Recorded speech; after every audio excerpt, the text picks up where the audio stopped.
오늘 말씀 제목은 구원은 어디에 있는가입니다. 예수님은 이 땅에 오셔서 구원을 보여주시되 그 모든 순서를 우리에게 가르쳐 주셨습니다. 그것은 우리의 구원은 이전에 한번 얘기한 그대로 우리의 간구가 우리가 기도하는 인간이 된다는 그것은 구원이라 할 수가 있고, 예수님은 기도를 어떻게 하는 것인가? 그것은 예수님께서 사역의 처음을 육체의 고난으로 시작을 하신 것처럼 모든 이제 마귀의 유혹을 이기시고 40일 금식을 했다는 뜻은 육신대로 살지 아니하고 또한 내 뜻보다는 하나님의 뜻대로 살기를 원하셨다는 것을 알 수가 있고, 그리고 마지막 십자가를 지시기 직전에 겟세마네 동산에서 기도하실 때에 그 기도의 내용은 그 구원의 마지막이 무엇이고 기도의 마지막이 무엇인지 우리에게 알려주셨어요. 그것은 아버지여 내 뜻대로 마옵시고 아버지의 뜻대로 하옵소서. 결국은 구원은 무엇일까? 육신대로 내 뜻대로 사는 것이 아니고 하나님의 뜻대로 모든 것을 하나님의 뜻에 내가 굴복하고 그 뜻으로 내가 살 때 거기에 우리 인간의 구원이 있다는 생각을 우리는 다시 한번 해보게 됩니다. 구원은 무엇일까? 철저하게 하나님의 뜻대로 되어지기를 내가 바랄 때, 내 마음에 그것이 내 마음을 차지하고 있을 때 나에게 구원이 이루어졌다는 사실을 예수는 우리에게 보여주셨어요. 그래서 찬송가에 나온 그대로 내 주여 뜻대로 하시옵소서, 그것은 구원받은 성도의 그것은 찬양이 되는 것입니다. 창세기 보게 되면 하나님은 인간을 창조하실 때에 그 표현을 다르게 하셨어요. 다른 다섯째 날 그때까지는 하나님이 보시기에 좋았다 그랬어요. 모든 피조물을 만드시고 보시기에 좋았어요. 그런데 여섯째 날 인간을 창조하시고 나서는 보시기에 심히 좋았더라 그러셨어요. 왜 그랬을까? 그것은 인간의 창조 과정이 다르다는 사실에서 알 수가 있어요. 우리 인간을 창조하실 때만 아담의 코에다가 생기를 불어 넣어 주셨어요. 그 뜻은 인간은 처음부터 하나님의 영이 함께하는 그런 모습일 때에 가장 좋은 모습이고 완전한 모습이었는데 그것이 하나님 보시기에 심히 좋았다. 왜 좋았을까요? 하나님의 대행자로서 모든 피조물을 다스릴 때에 그것은 인간의 육으로 인간의 꾀로 나의 뜻대로 다스릴 때에는 하나님 보시기에 좋지 않은 거예요. 그런데 하나님의 영이 나와 함께 할 때에 그것은 나한테도 좋지만 다른 피조물 모든 피조세계 전체가 그것은 다 잘 다스려짐으로 하나님 보시기에 심히 좋았다. 지금도 하나님은 그렇게 보고 계시다는 사실을 우리는 알고 있는 거예요. 그런데 인간이 범죄할 때에 그것이 무슨 문제가 됐을까? 점점 인간이 하나님의 영은 오늘날도 우리가 육으로 살 때에는 성령은 역사하실 수가 없어요. 철저하게 내 육은 버리고 그럴 때에 예수님한테 역사하셨던 성령처럼 우리 자신이 내 육을 완전히 이기고 버리고 따라가지 아니하고 오직 예수님 그대로 우리가 하나님의 뜻에 굴복할 때에 성령이 비로소 역사함으로 모든 다스림이 우리 인간 세상이 있다는 거예요. 그런데 창세기 6장을 보게 되면 점점 이제 인간이 육적으로 되었어요. 모든 육신의 생각대로 움직였어요. 그래서 창세기 6장 5절은 하나님께서 판단하신 거예요. 여호와께서 사람의 죄악이 세상에 가득함과 그의 마음으로 생각하는 모든 계획이 항상 악할 뿐임을 보셨다고 그랬어요. 평생 왜냐하면 영이 떠난 인간의 모습이 이렇다는 거예요. 모든 계획이 나는 내 계획대로 이 계획이 멋있게 보여요. 그런데 그 모든 계획이 전부 하나님 보시기에 악하다고 그랬어요. 지금도 이 세상의 모든 인류가 계획을 세워서 하는데 정부도 세우고 단체 조직도 세우고 회사도 세우고 모든 계획을 세우는데 내 딴에는 그것이 좋아 보이지만 하나님 보시기에는 모든 것이 항상 악하다고 그랬어요. 왜 그럴까요? 영이 떠나서 그래요. 왜? 성령은 하나님의 뜻대로 간구하시고 아까 기도한 대로 간구하시고 하나님의 뜻을 실천하기 위해서 우리를 쓰신다는 거예요. 그만큼 성령이 함께한다는 것은 우리의 구원을 말하는 거예요. 그래서 예수님은 우리를 성령한테 인계하시기 위해서 그렇게 노력하신 거예요. 내가 떠나면 더 좋다. 보혜사 성령이 오시게 되면 너희가 이제 육을 이기게 되고 나를 배워서 십자가로 향하게 될 때에 육을 다 죽이고 너희가 죽을 때에 성령이 너희를 일으켜 세워서 하나님의 뜻대로 간구하고 하나님의 뜻대로 모든 것을 행할 때에 하나님 보시기에 심히 좋았다는 거예요. 그래서 창세기 6장 5절은 그렇게 비관적으로 얘기하지만 그 다음에 바로 등장하는 분이 노아 할아버지, 노아가 등장을 해요. 노아는 어떤 분이었는가? 세상 모든 피조물이 전부 악하게 자기 뜻대로 행했지만 노아만큼은 자기 뜻대로 살지 않았어요. 철저하게 육신을 버리고 하나님의 뜻대로 살기 위해서 애를 썼어요. 그래서 처음으로 아브라함 이전에 노아 보고선 의인이라고 했어요. 그때의 의인은 하나님의 뜻대로 사는 성령과 함께하는 사람이에요. 그래서 노아가 방주를 지었어요.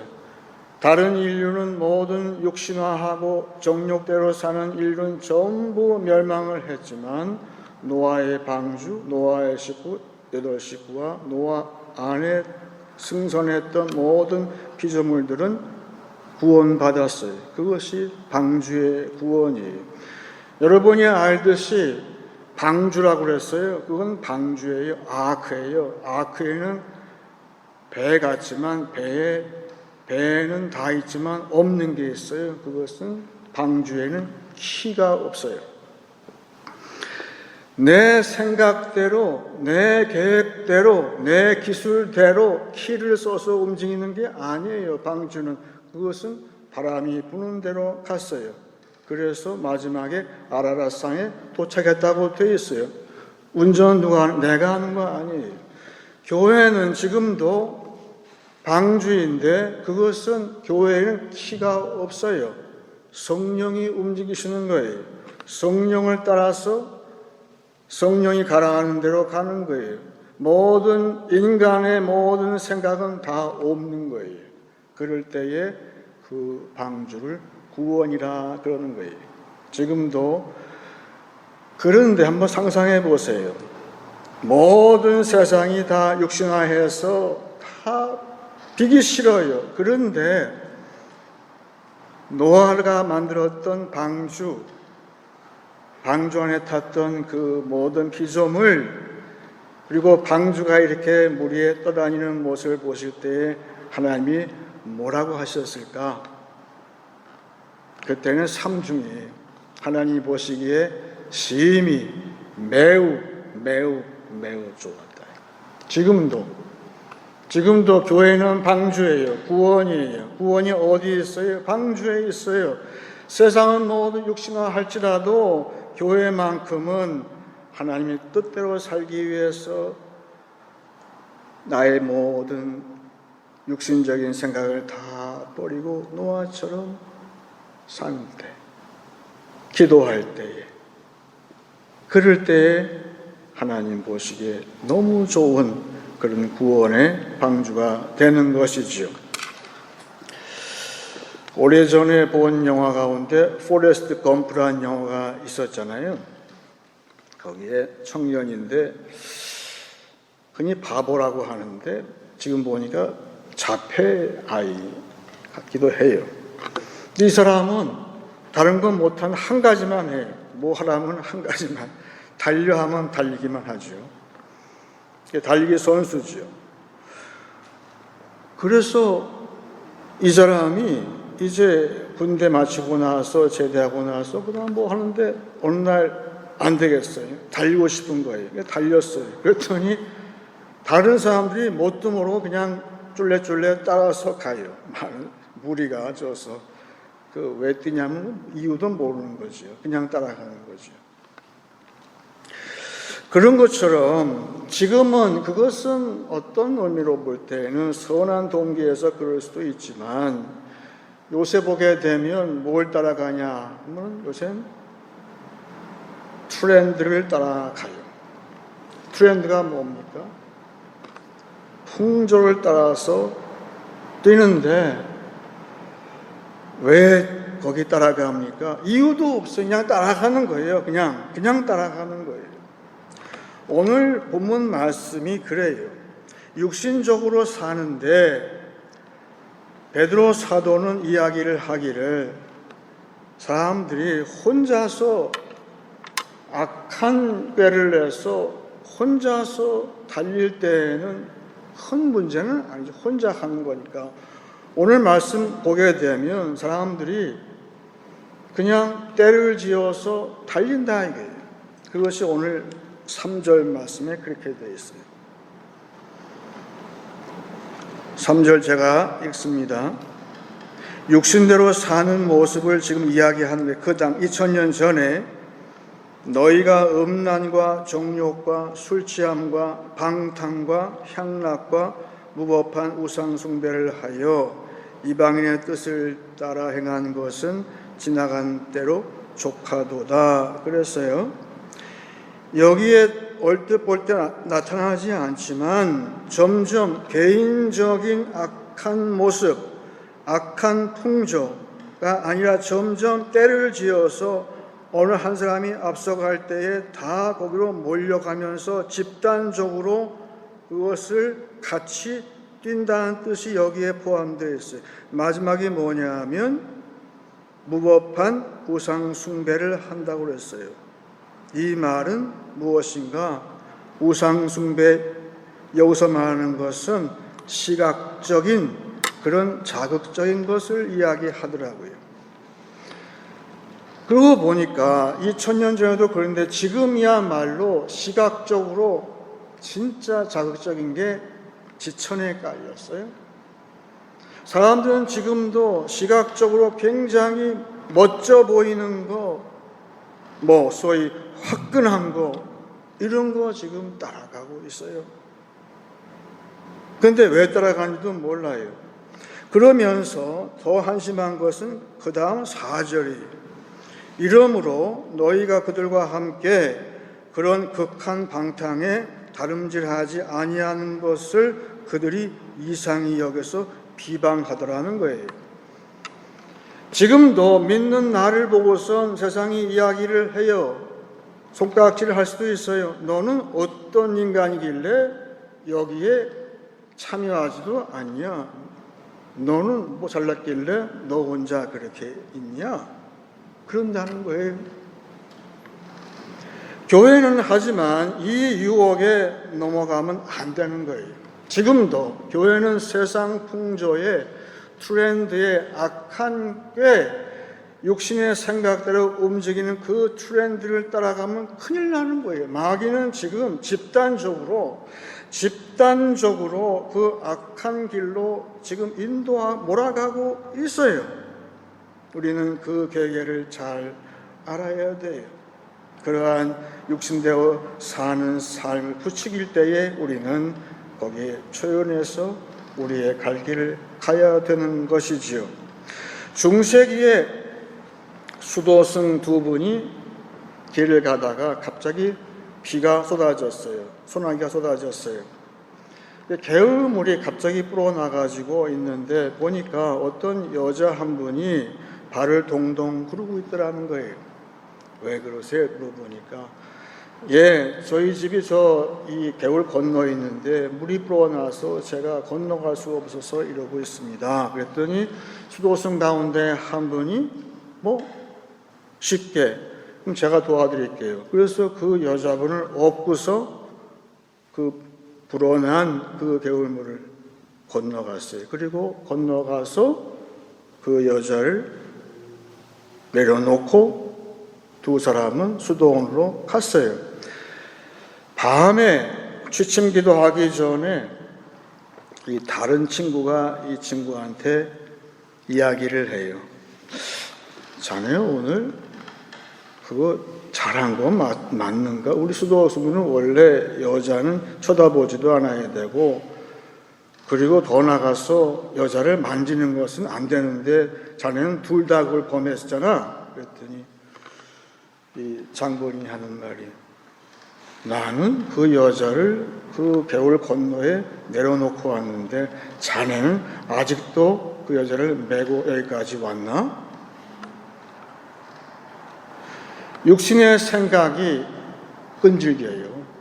그 이미지가 따라온단 말이에요. 따라와요.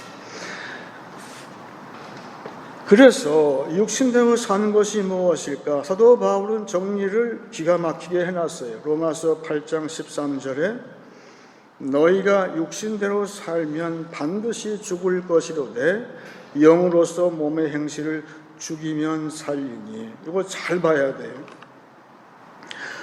우리는 이미 세상이 원하는 그대로, 바라는 그대로, 따라가는 그대로 육신대로는 안 살아요. 내가 여자를 봤을 때에 옛날 같지는 않아요. 그렇죠. 아직도 그래요? 그 문제가 있어요. 옛날만큼 그렇게 보지 않아요. 따라가지 않아요. 그런데 너희가 육신대로 살면 죽어요. 이거 옛날 모습이에요. 그런데 아직도 나한테 남아있는 게 있어요. 그건 뭘까요? 여기 몸의 행실이라고 되어 있어요. 그것은 습관이에요. 내가 예수를 믿어도 내가 가지고 있었던 옛날 구습이 나한테 남아있어요. 그건 여러 가지가 있을 수 있어요. 아까 그 수도종처럼 남을 쉽게 판단하고 정죄하는 습관이 나한테 아직 남아있어요. 그걸 얘기하는 거예요. 습관이에요. 그것은 악하다고 보기에는 좀 애매한 데가 있어요. 하지만 성령이 역사하는 걸 방해하는 데는 똑같아요. 그래서 여기 나온 그대로 바울은 이야기합니다. 영으로서 그 몸의 습관을 죽이라는 거예요. 우리는 싸움이 있어요. 예수를 모를 땐 나는 싸우지 않아요. 육체가 시킨 대로 따라갈 뿐이기 때문에 거기엔 갈등이 없어요. 하지만 내가 이제 예수의 삶을, 십자가의 방식을 내가 알았어요. 그걸 채택했어요. 그러니까 그 순간부터는 나는 이제 싸움이 시작이 됐어요. 그게 차이예요. 그래서 오늘 말씀 보니까 본문 말씀 베드로전서 4장 1절에 그리스도께서 이미 육체의 고난을 받으셨으니 너희도 같은 마음으로 갑옷을 입으라 그랬어요. 갑자기 갑옷이 나와요. 전투 복장이잖아요. 그 뜻이에요. 싸우라는 거예요. 이제는 나는 저 높은 곳을 향해서 싸우며 나갑니다. 그 찬송 그대로 우리는 나의 옛날 옛 구습하고의 그 행실하고의 싸움이 있어요. 그거 싸우며 나가는 거예요. 하지만 이미 나는 육체의 육신적인 삶은 지나갔어요. 그 말씀이 그 뒤에 나오는 말씀이에요. 이제 2절에 그 후로는 다시 사람의 정욕을 따르지 않고 하나님의 뜻을 따라 육체의 남은 때를 살게 하려 합니다. 우리는 지금 어디 있을까요? 육체의 남은 때에 있어요. 이 시기는 옛날처럼 정욕이 지배하지는 않아요. 하지만 성령이 나를 사용하실 수 있게 성령이 주시는 힘으로 말미암아서 옛날 옛 구습 몸의 행실을 죽이면서 사는 거예요. 거기에 우리의 구원이 있어요. 구원의 완성이 있어요. 우리는 옛날처럼 육체에 거기에 빠지지는 않지만 아직도 우리는 그 옛날 습관이 있기 때문에 그것과 싸우면서 어떻게 하든지 하나님의 뜻을 성취하시는 그 성령이 마음껏 나를 사용하실 수 있도록 나의 옛 구습을 이겨내는 싸워내서 이겨가는 그런 모습이 우리한테 필요하다는 것을 알 수가 있는 거예요. 서기 2세기를 살았던 기독교 역사상 최초의 신학자이셨던 이레네우스라는 분이 있어요. 이분이 놀라운 관찰을 했어요. 우리의 구원은 어디 있을까? 그것은 내 몸이지만 내 머리가 예수님으로 예수 그리스도로 교체가 된다고 그랬어요. 거기에 우리의 구원이 있다고 그랬어요. 무슨 말일까요? 나는 아직도 몸이 있어요. 육체가 있어요. 하지만 내 머리는 나의 모든 생각은 예수님처럼 하는 거예요. 예수님이 내 머리, 나를 모든 지시하는 것, 통제하는 것, 그리고 계획하는 모든 것이 예수님이에요. 어떻게 하든지 나는 오늘도 예수님처럼 생각하고 행동하기 위해서 또 판단하기 위해서 그렇게 살 때에 거기에 구원이 있다고 그랬어요. 오늘 말씀 1절 다시 보게 되면 거기에 놀라운 말씀이 하나 있는데 그게 뭐냐 하면 아까 읽었죠. 그리스도께서 이미 육체의 고난을 받으셨으니 너희도 같은 마음으로 라고 했어요. 같은 마음. 이 말이 그 말이에요. 엔노이야. 그것은 예수님과 한 마음으로 살라는 거예요. 그것이 구원이라고 지금 베드로 사도는 이야기하는 거예요. 그래서 내 머리가 예수님이기 때문에 예수님처럼 다른 문 영혼을 내가 보는 거예요. 오늘도 예수님이 저 삶을 볼 때에 어떻게 보실까? 그게 내 관심사예요.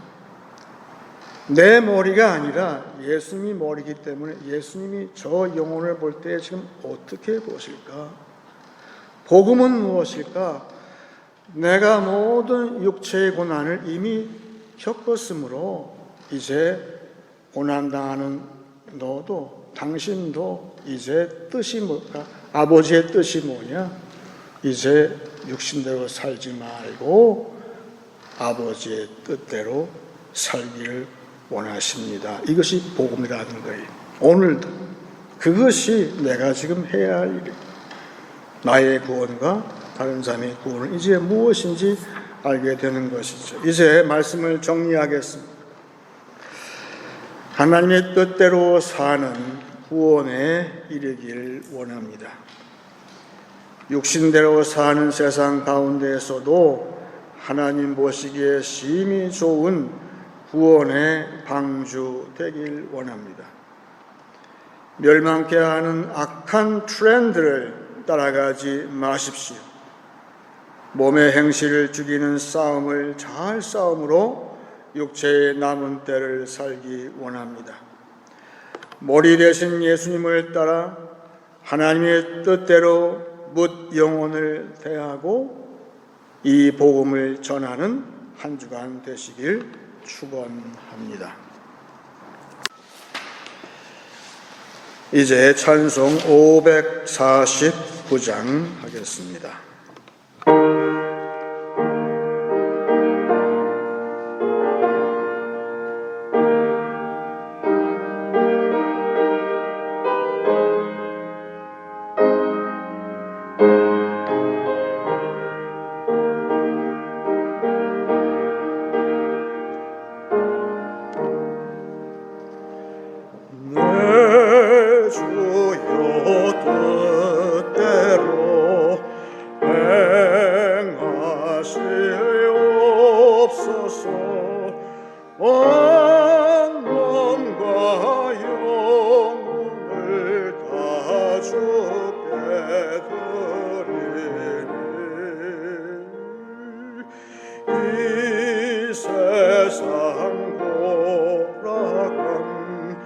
주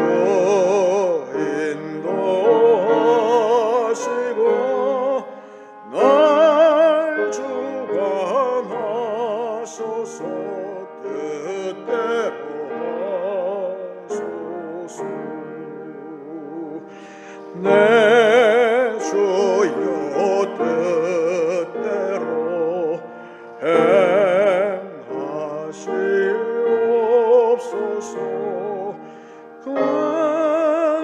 근심 중에 낙심 마소서. 주님으로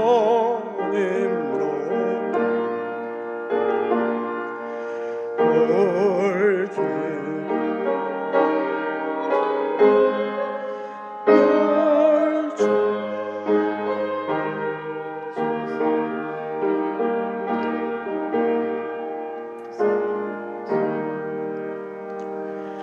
내 주여 뜻대로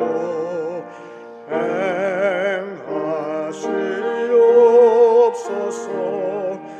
내 모든 일들을 다 주께 맡기고 저 천성 향하여 고요히 가리니 살든지 죽든지 뜻대로 하소서. 아멘.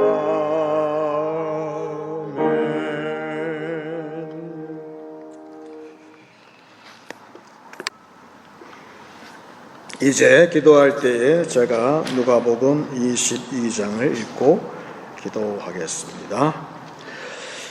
예수께서 나가사 습관을 따라 감람산에 가심에 제자들도 따라갔더니 그곳에 이르러 그들에게 이르시되 유혹에 빠지지 않게 기도하라 하시고 그들을 떠나 돌 던질 만큼 가서 무릎을 꿇고 기도하여 이르시되 아버지여 만일 아버지의 뜻이거든 이 잔을 내게서 옮기시옵소서.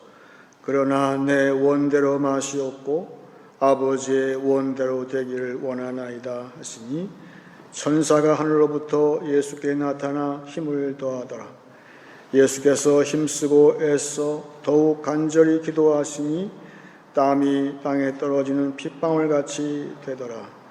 기도 후에 일어나 제자들에게 가서 슬픔으로 인하여 잠든 것을 보시고 이르시되 어찌하여 자느냐 시험에 들지 않게 일어나 기도하라 하시니라.